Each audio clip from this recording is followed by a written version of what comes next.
Hello बच्चों, let's question first. The question says the purpose of zoological parks is यहाँ पे नीचे हमें चार ऑप्शंस दिए गए हैं.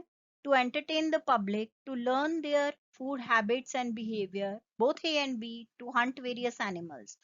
तो पहले हम यहाँ पे देखें हमारा जो की कॉन्सेप्ट है इस क्वेश्चन का, वो है जियोलॉजिकल पार्क्स.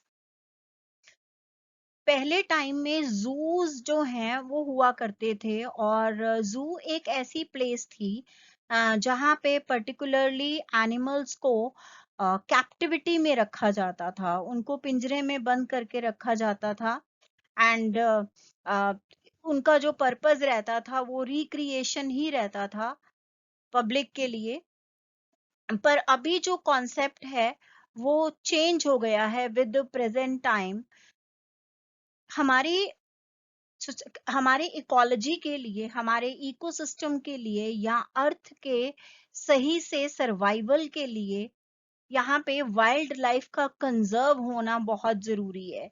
यानी कि वाइल्ड लाइफ कंजर्वेशन जो है वो बहुत इंपॉर्टेंट रोल प्ले करता है किसी भी हैबिटेट के एग्जिस्ट करने के लिए. तो अगर किसी भी रीजन से ये वाइल्ड लाइफ डिस्ट्रॉय होती है, चाहे वो इंसानों के एनिमल्स को ओवर हंट करने की वजह से हो या फिर उनका हैबिटेट डिस्ट्रॉय करने की वजह से हो, तो वो उसकी वजह से एनिमल्स जो हैं वो एक्सटिंक्ट हो जाएंगे. एक्सटिंक्ट हो जाएंगे तो फिर जो इकोलॉजिकल बैलेंस है वो बिगड़ जाएगा. तो ये बैलेंस अगर आ, जो है अगर ये बैलेंस इफेक्ट होता है तो इसके रिजल्ट से बहुत सारी स्पीशीज जो हैं वो अर्थ से एक्सटिंक्ट हो जाएंगी.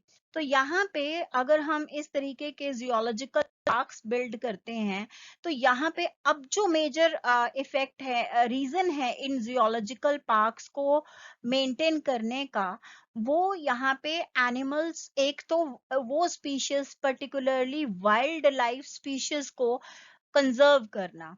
तो एक तो वाइल्ड लाइफ को कंजर्व करना, दूसरा ये भी है कि अगर इंडेंजर्ड स्पीशीज हैं जो कि इस नंबर तक आ चुकी हैं कि अगर उनका ध्यान नहीं रखा गया तो वो एक्सटिंक्ट हो जाएंगी, तो ऐसे स्पीशीज का, इंडेंजर्ड स्पीशीज को रिप्रोड्यूस करवाना और उनकी जनरेशन को वापस से इंक्रीज करना. उसके अलावा यहाँ पे एंटरटेनिंग ऑब्वियसली एक वे होता है जहां से मनी कलेक्ट हो सकता है. तो एंटरटेन पब्लिक भी जो है वो एक करेक्ट ऑप्शन है.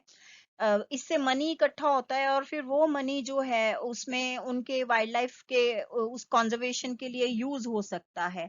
उसके अलावा जो एनिमल्स हैं उनकी फूड हैबिट्स, यानी कि एक तरह से हम उनके बिहेवियर को या उनके फूड हैबिट्स को हम रिसर्च कर सकते हैं इसके ऊपर, और हम और बेटर बना सकते हैं एनवायरनमेंट को. तो ये जो है अगर हम यहाँ पे देखें तो बोथ ए एंड बी जो है वो हमारा करेक्ट ऑप्शन है.